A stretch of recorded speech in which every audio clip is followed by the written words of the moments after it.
Welcome to our unit on schizophrenia. It's certainly a disorder that fascinates the uh, everyone that's entering any psychology or neuroscience course. So to introduce this, I want to first show you a series of art produced by Brian Charnley, an art student who was diagnosed in 1971 with paranoid schizophrenia. Think of this as a series of self-portraits that show him going off of his medication. So here he is on 4/16/91 on medication. He wrote in his diary that he's very paranoid that the person upstairs is reading my mind and speaking back to me in a sort of ego crucifixion. I am confused and extremely sensitive to human voices, like a wild animal. So, that's just a few days off of his medication, a few months further into it,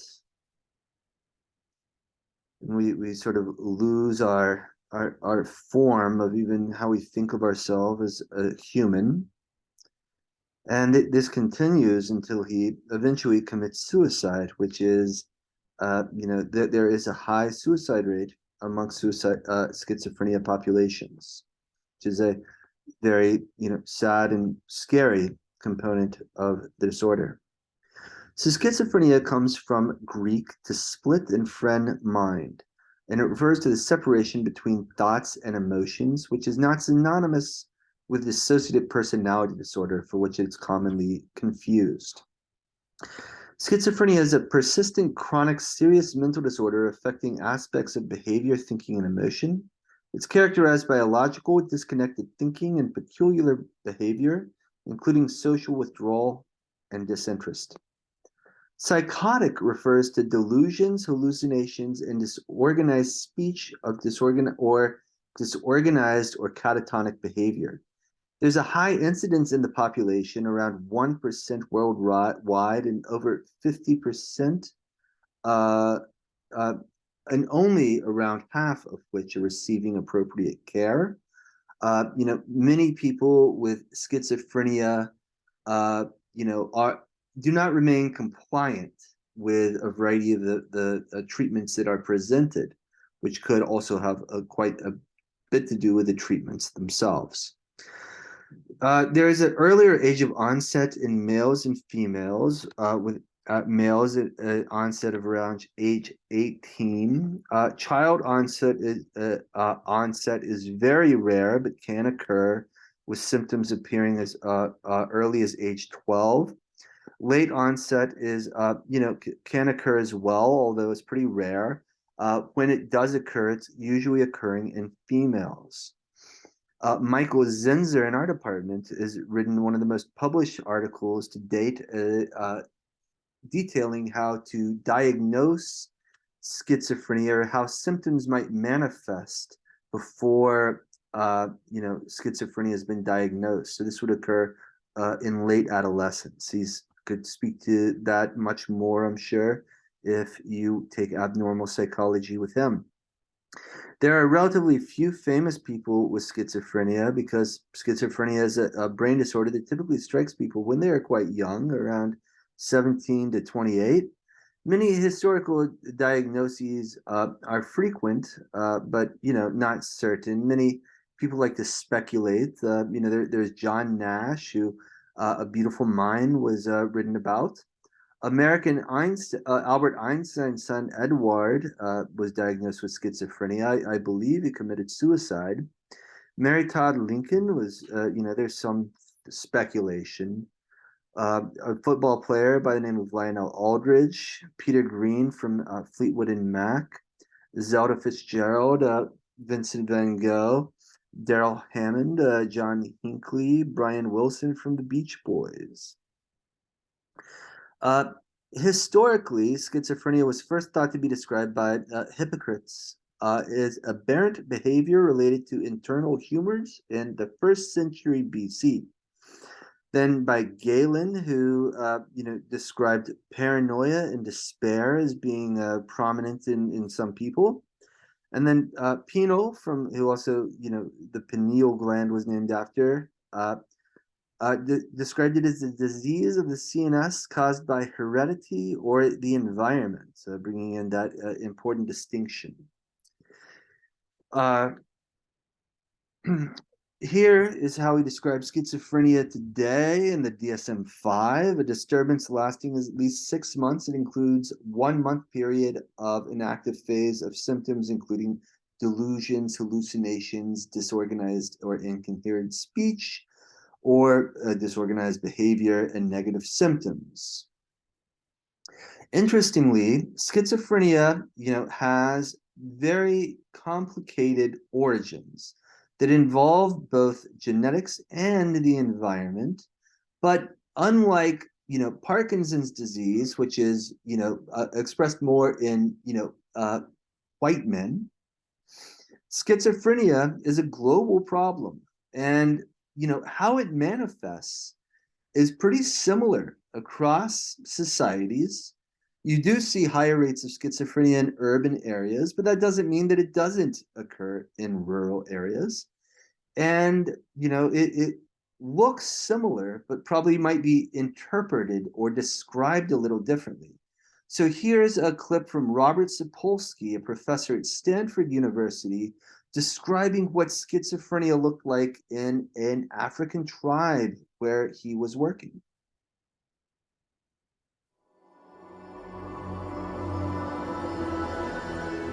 Stanford University. Which is, no surprise, people who are schizophrenic as well. Everyone else. This is a disease of thinking in a way that everyone else thinks isn't right, and suddenly we are skating on thin ice of this transitioning from a world of neuropsychiatric disorders and medicine into a world of all sorts of hidden agendas of abuse. And psychiatry has been hand in hand in bed with all sorts of ideologues over the decades, over the years, in willing to hand out diagnoses of schizophrenia to political dissidents, to people you want to get rid of. And this is a totally loaded diagnosis when, most fundamentally, this is a disease of everybody else thinks you're not thinking normally. Because some of the time that describes a florid psychiatric disease that destroys your life, and some of the time it describes people who are just a pain in the ass, and some of the time it describes people who are going to transform the world by thinking differently. How can you possibly approach this disease in an objective way rather than it having just shot through with ideology? And one of the ways in which this can happen, one of the ways where you get some grounding in it, is to look at what the disease appears like in other cultures. Because you begin to see the commonalities, and this begins to impress you with the notion that there is, in fact, a core set of dysfunctions to the disease. So let me tell you about the one case of cross-cultural schizophrenia I've ever been exposed to. And I was going to bring slides, but I couldn't quite figure out how to scan them. So maybe 8 years from now, I'll get it together for that technology. But it has to do with the time I spent in Africa and my nearest neighbors. The nearest neighbors there are from a tribe called the Maasai. These are nomadic pastoralists, and these are not the folks next door. This is as different of a culture as you could find on this planet. Men around puberty, boys around puberty, become warriors, spend the next 10 years in their warrior clans, as we've heard about, pillaging the neighbors, getting killed in return around age 25. As elders, they settle down and marry their first wife, typically a 13-year-old, and will, as soon as they can, add on more. This is a culture with, up until recently, a life expectancy in the 30s. This is a culture where people believe in all sorts of things that we would view as being paranormal. This is a culture in which people celebrate events by drinking tureens of cow blood. This is a very different bunch of folks.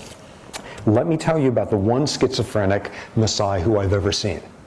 And this was about 25 years ago, and I was in my camp, which was a few miles away from this one village where I knew a lot of folks, and just sitting there minding my own business. And I had this one woman in there who was sort of my sort of closest friend or whatever in the village, and I suddenly see she is running up the mountain with a bunch of the other women from the village in this completely agitated state.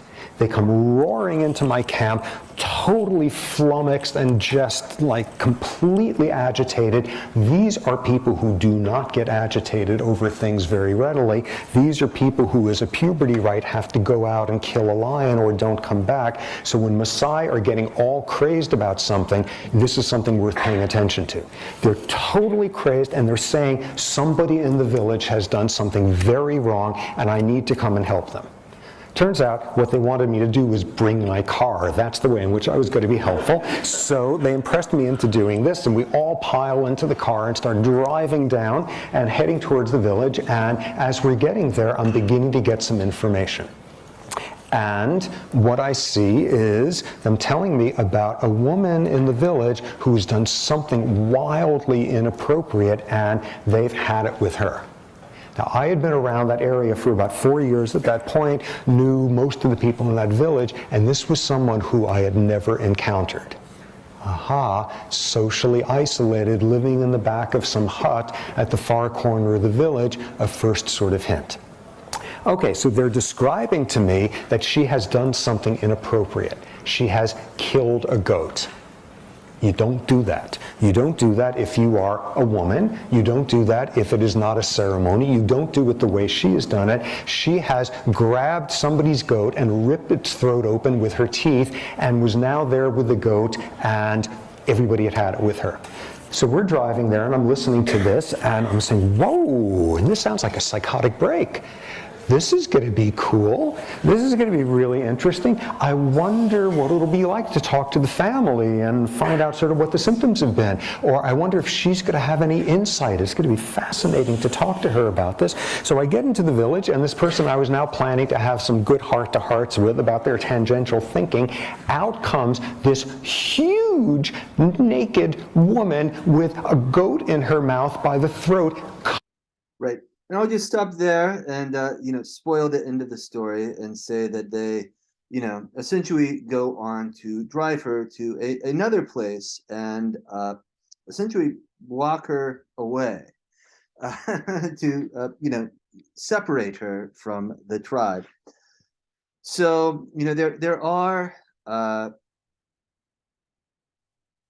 schizophrenia is a very, pronounced disorder. It might affect very small percentages of society, but it affects society similarly, even when society is incredibly different.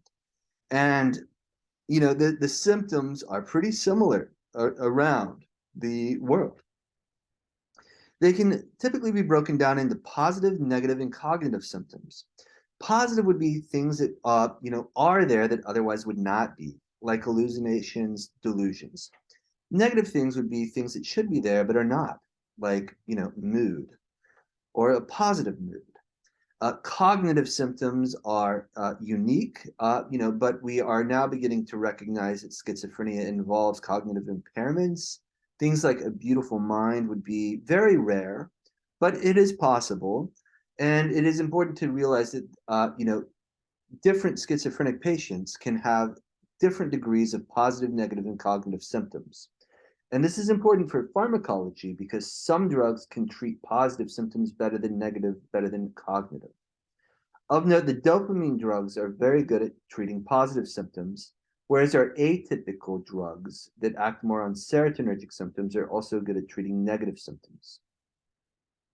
Here are just some additional terms and definitions for you, but some basically just know that there are positive and negative symptoms in addition to cognitive ones as well.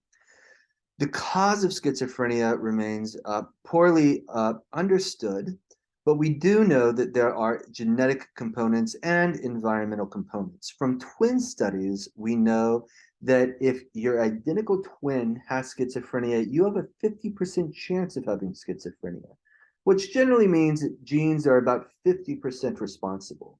You do need something to happen to turn on your genes to get schizophrenia. So there is some additional environmental or social factor involved. There are so many things that people have written books about that people feel very passionately about are the causal factors, the environmental factors. There isn't one known environmental factor. Some of the ones that I think are most interesting are the idea of there being a viral or bacterial infection during development or during birth. So during the birth process, or possibly even neonatally, like the mother gets infected with something that can lead to uh, disruption and scattering of the development of the hippocampus to the frontal cortex.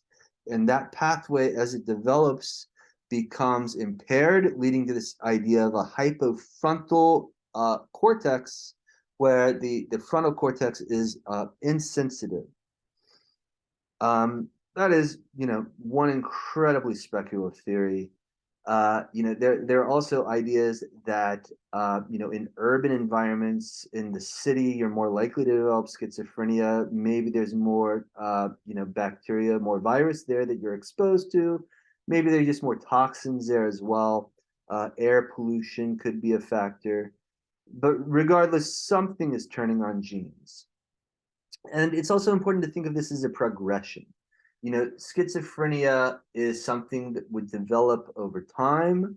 There is a neural progression that is associated with that. Some symptoms might occur earlier than, and be misinterpreted as something else. This is probably one reason that there's a high comorbidity between drug abuse and schizophrenia. Some people speculate that drug use can bring out schizophrenia. This is possible. Some speculate that schizophrenia is being used to self-medicate some of these emerging symptoms as they come out. So think about that. A patient, a teenager starts to feel weird psychiatric symptoms that will one day lead to schizophrenia. Something feels weird. They most certainly are not thinking that they have schizophrenia. What is probably more likely is thinking that they're having a weird time right now because life is weird and so is treating them unfairly, and then go out and self-medicate with drugs. And then that could lead to the emergence of additional symptoms. Alternatively, maybe someone is just trying to get their head right by using psychoactive symptoms, drugs to deal with psychoactive symptoms. Here is, I'm just going to show you another series of portraits here, in part because it's interesting. Louis Vain here was an English artist that was famous for drawing cats while going through a psychotic break, and then drawing more cats. He was recently parodied by Cumberbatch in a documentary series that you can stream right now if you wanted to look that up. I thought it was okay. Nothing, special. Wayne began using more vibrant colors and used sharp outlines for the fur during psychotic breaks. The outlines also became noticeably darker across his progression, especially around the head. Finally, the background of the portrait has shifted to an almost psychedelic pattern of abstract colors and shapes. Characteristic shapes in the art began to occur, changes common to schizophrenic artists. You see jagged lines of bright colors that begin to emanate more from the feline subjects. The outlines of the cats became severe and spiky, and their outlines persisted well throughout the sketches, as if throwing off their energy. By now, the psychedelic pattern backgrounds had slipped into the cat itself, resulting in surreal patterns and colors enclosed in an outline of the cat's body. This cat looks quite sad or depressed in comparison to the above cats, which look quite surprised or anxious. Depression and anxiety are typical mental dysfunctions experienced by those suffering from schizophrenia, although in a much more extreme form. Soon the cats became completely abstracted, similar to Charnley, as we saw at the beginning, you might recall. seeming now to be made up of hundreds of small repetitive shapes coming together in a clashing of jangles of color that transformed the cat into something resembling an Eastern deity. At this state, the drawings become more disturbed. It is clear that Wayne's hallucinations are increasing in severity as these drawings look more like demonic oriental dragons on drugs than cats. So, from a healthy functioning artist to a, artist extremely distraught, became extremely distraught after his wife's death, which is speculated to be, a factor that might have brought out his symptoms. It is generally thought of as a progressive neurodevelopmental disorder. Some speculate that insult or infection might even occur during the neonatal period. There's evidence from non-invasive neuroimaging studies that shows progressive gray matter loss in the frontal and temporal lobes, and this begins after the first psychotic episode. The mechanisms remain completely unknown. There's this general idea of a glutamatergic hypofunction developing, in addition to dopaminergic overstimulation. One thing that we see is you can see scattered and strange cellular development in the hippocampus in schizophrenic patients. And this developmentally is very much tied with the frontal cortex and might be involved in some symptoms. So I've already alluded to this graph here, but here, this is just showing that if you have an identical twin with schizophrenia, there's a 50% chance that you have schizophrenia, showing that there's a genetic component, but it's not a sure thing. There are various environmental risk factors that have been argued to be something to trigger schizophrenia. Cannabis use is one of these. The effect is very low. This was first documented in Sweden in their Swedish army study, as they call it. They first demonstrated that patients or everybody had to join the military in Sweden very recently, and they did a whole health battery on you. So they had all of these studies, all these data, and then looked back and looked at if there were any variables that were coming up amongst people that ended up being schizophrenic. And what they found were that it was much more likely that you would develop schizophrenia if you reported using cannabis as an adolescent. This led to a group of Brits going down to New Zealand and doing a follow-up study in which they also looked at the COMT gene. This is a gene that deals with the breakdown of dopamine, and it's an enzyme that breaks down, degrades dopamine. And they found that particularly in those that were genetically susceptible, that had this VAL-VAL variant of the COMT gene, that those patients that use cannabis as adolescents would then go on or be more likely to develop schizophrenia. Again, this is a correlation. It is just as likely that those patients were developing schizophrenia symptoms and then went to self-medicate with a psychoactive drug because their mind was starting to feel a little weird and they wanted to experiment with something that would make their mind feel different. But it is a correlation and an interesting one worth noting, but just know that that is a correlation.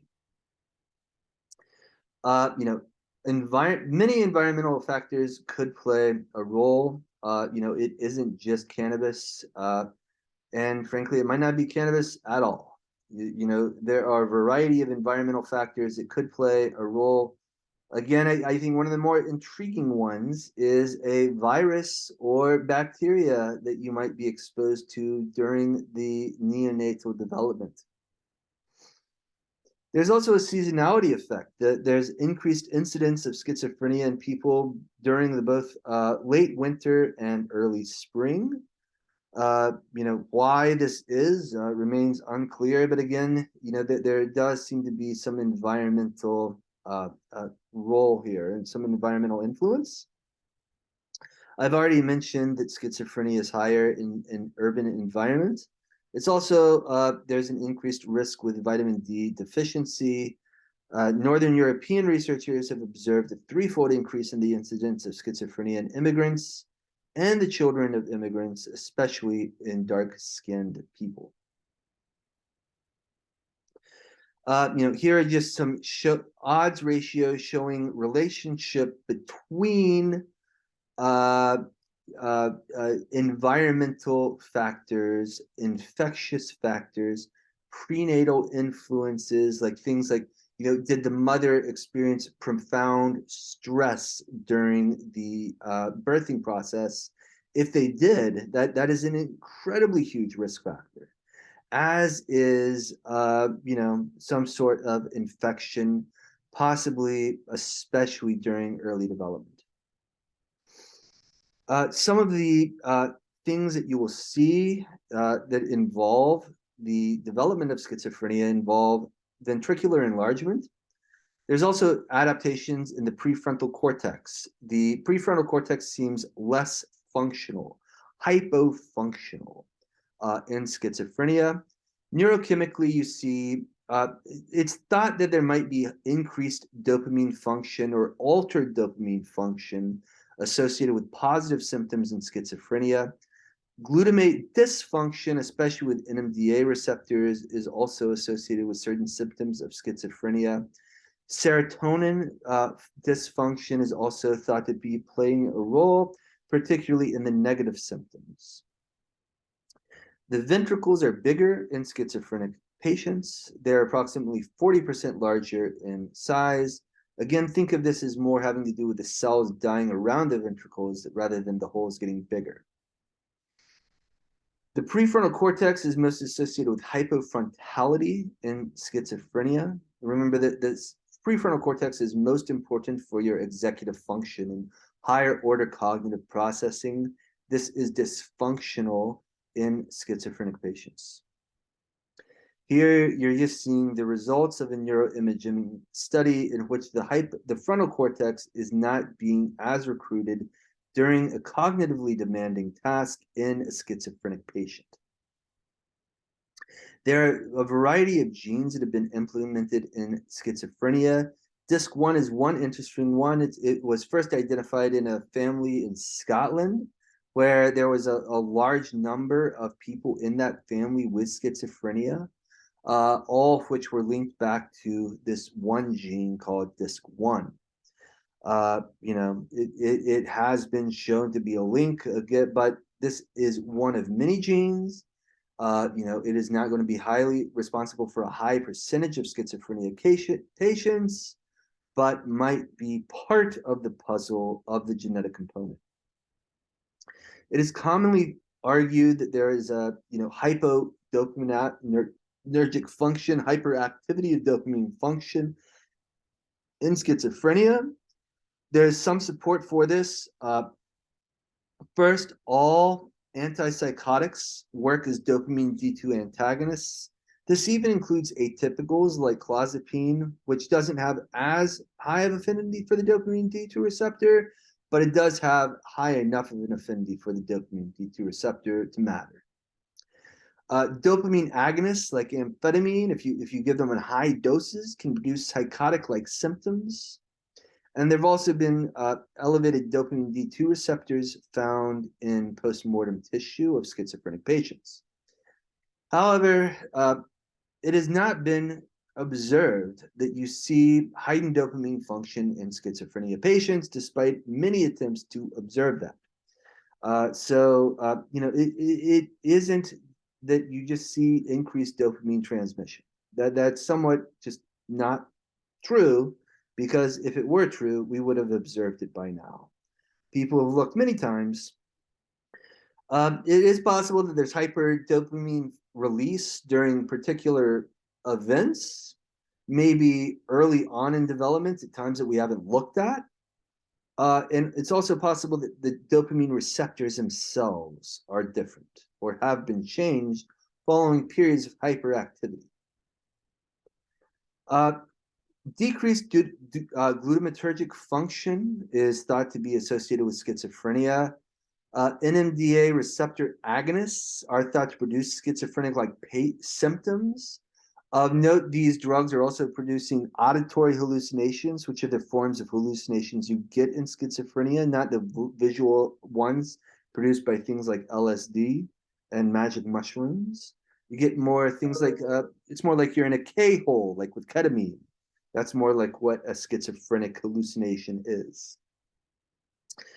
Decreased cerebrospinal fluid glutamate is observed in schizophrenic patients. NMDA receptor agonists have also been used successfully as an add-on therapy for schizophrenia. There's also thought to be alterations in serotonin. LSD can produce psychotic symptoms, although do recall that LSD produces visual hallucinations, which you do not get very much of in schizophrenia. It's much more auditory, much more like ketamine. Drugs that act on the serotonergic system have been found to be particularly effective at treating the negative symptoms of schizophrenia, which might suggest that serotonin plays a specific role in those symptoms. It's also worth noting that there's a high comorbidity of substance abuse and schizophrenia. At least around half of schizophrenic patients abuse drugs of abuse.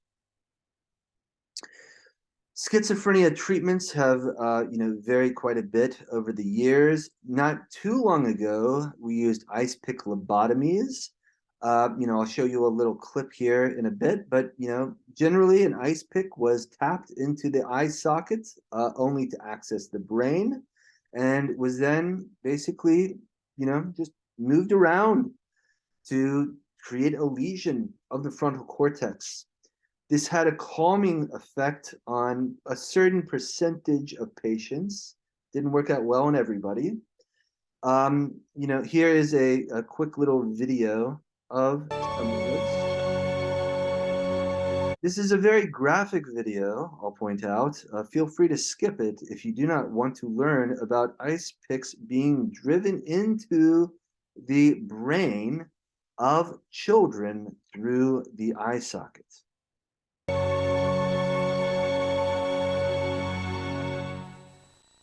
He was an idealistic doctor, hungry for fame, who would champion one of the century's most infamous medical procedures. He wanted to solve the problems of psychiatry, and he wanted to do it fast. The lesson here is not how a man can go off the rails, but is how science can go off the rails. Ellen Ionesco was the first patient to undergo a procedure Dr. Freeman had perfected only weeks before. He called it transorbital lobotomy. In a transorbital related lobotomy, to the famous basketball player, Freeman Sabrina first had the Ionesco. patient rendered unconscious through the use of the electroconvulsive shock machine.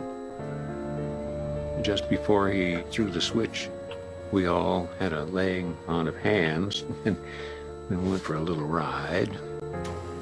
Usually 3 successive convulsions are necessary, but in old people a single one may be sufficient, while in a sturdy young person 4 or even 6 convulsions may be administered without danger. The patient would then enter unconsciousness for a relatively brief period, but several minutes. Now that the convulsion has subsided, the nurse holds a towel over the nose and mouth of the patient. Freeman would peel back each eyelid, insert his ice pick, and with a hammer, tap through the brain, wiggle it about, sever the frontal lobes, withdraw it. And when the patient came to, he or she would be given dark glasses to hide the black eyes they'd been given. We didn't have a refrigerator, we had an ice box. The first ice picks came right out of our kitchen drawer, and they worked like a charm. Turning now to the operation itself, very little preparation is necessary for transorbital lobotomy. The instrument was put in above the eyeball and in the plane of the nose. You could feel it hit the roof of the orbit, and then with a tap of a hammer, you could knock it through. The whole thing would take 3 or 4 minutes. This patient came to the hospital this morning after breakfast, and he will leave tomorrow afternoon. There are reports which he proudly writes down in his diary about fellow professionals fainting as he proceeds in this, or vomiting. Dr. Watts didn't say anything. He simply turned around and walked out. Spurred on by Freeman, the number of lobotomies performed annually soared from 150 in 1945 to over 5,000 in 1949. Despite the known side effects, there seemed to be an endless supply of willing patients. Ultimately, the fate of lobotomy would be settled by a pill. In 1954, a new drug called chlorpromazine, which is what we're going to talk about next. Yeah, chlorpromazine, and here's actually a real brain of a lobotomized patient. You can literally see how that was, the ice pick was inserted and, like basically jostled around in there.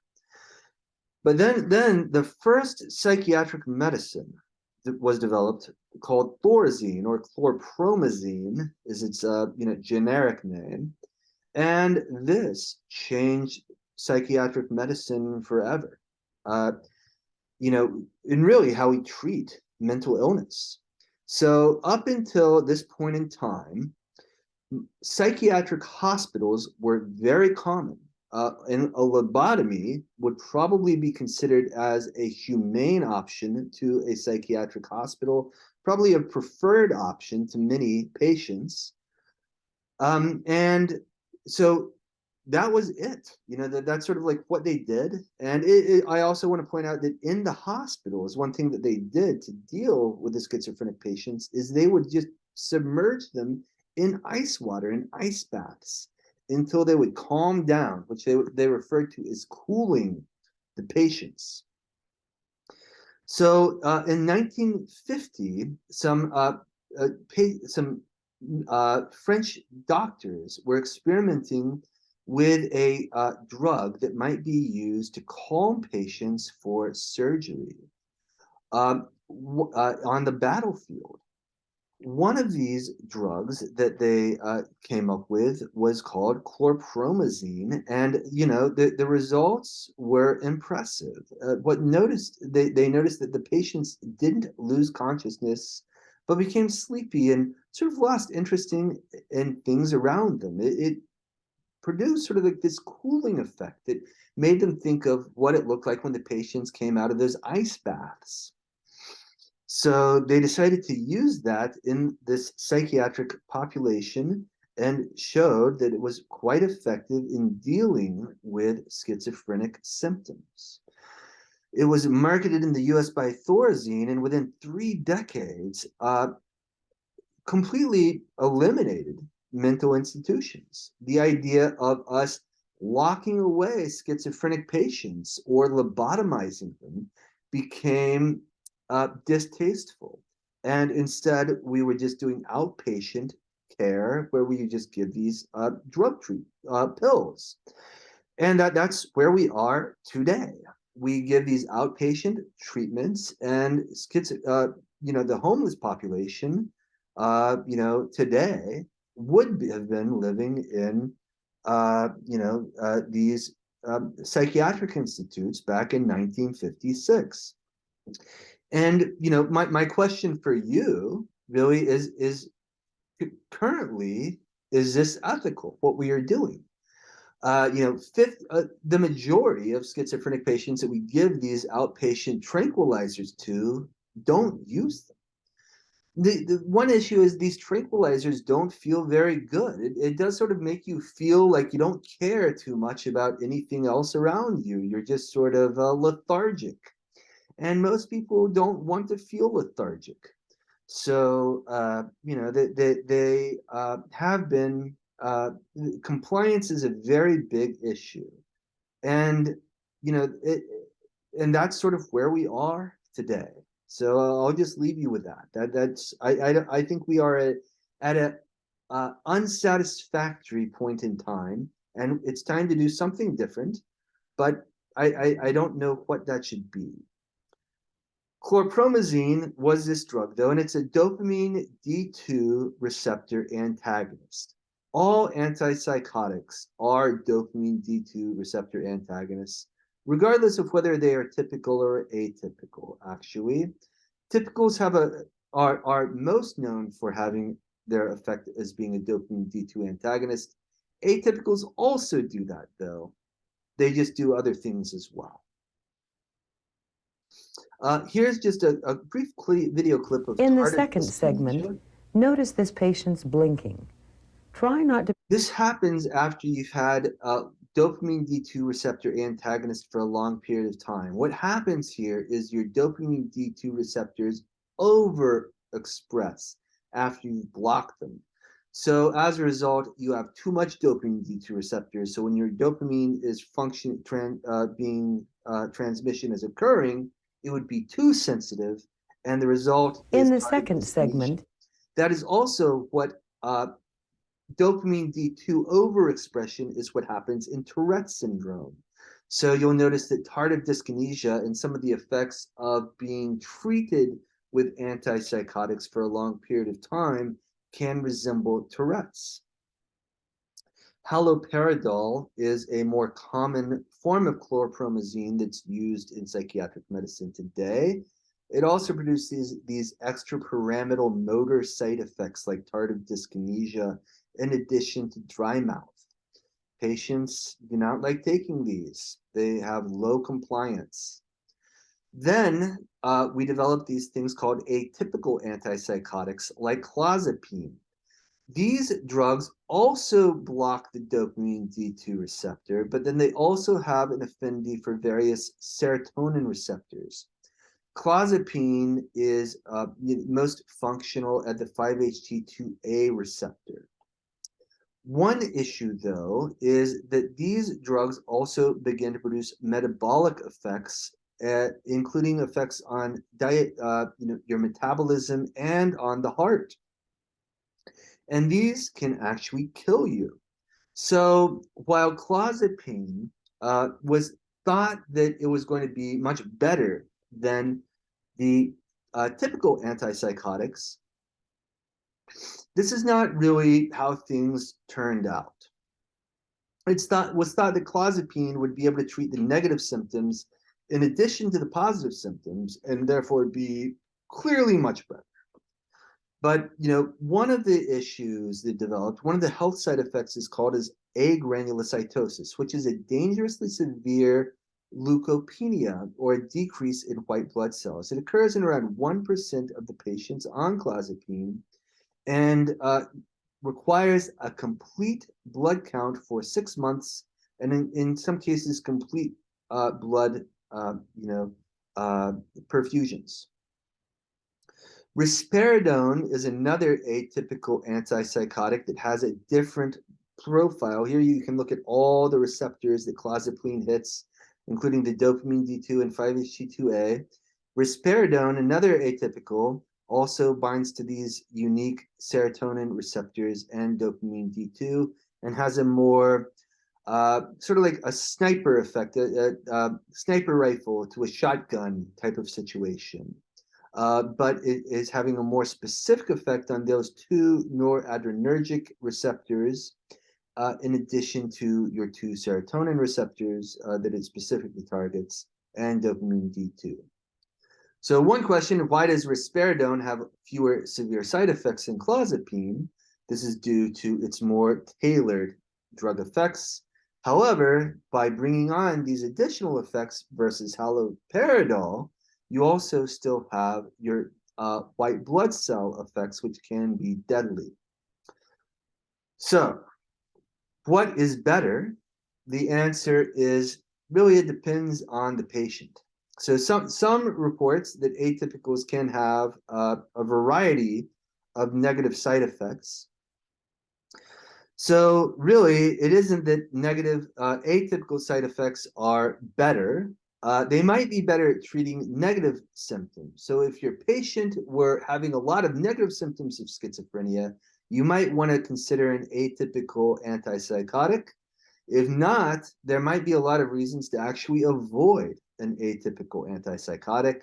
And also just know in general, antipsychotics have very poor compliance. Patients do not like taking them, which is a major problem, especially seeing how we deal with this incredibly big problem by giving outpatient pharmacotherapy and sort of hoping for the best. So what can we do better? I don't know. Hopefully you can come up with something.